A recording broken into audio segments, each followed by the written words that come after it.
Pasukan Houthi Yaman mengendus taktik licik yang akan dilancarkan Israel untuk menghadapi operasinya di Laut Merah. Hal ini terungkap setelah Houthi mendapatkan informasi intelijen. Juru bicara militer Houthi Yaman, Yahya Saree, pada Minggu 3 November 2024 mengungkap isi intelijen yang ia dapat. Informasi rahasia menunjukkan bahwa perusahaan-perusahaan perkapalan Israel berupaya menjual aset mereka.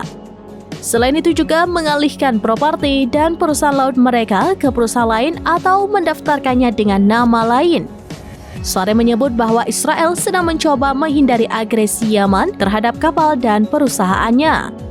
Ia menekankan bahwa perubahan kepemilikan atau bendera dari kapal Israel tidak akan berarti bagi Houthi.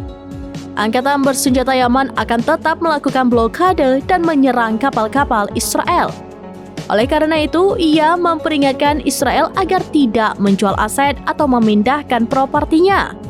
Houthi juga memperingatkan semua pihak untuk tidak berurusan dengan kapal dan perusahaan Israel. Kelompok tersebut mengancam akan memberi sanksi kepada mereka yang terafiliasi dengan Israel.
Download Tribun X sekarang, menghadirkan lokal menjadi Indonesia.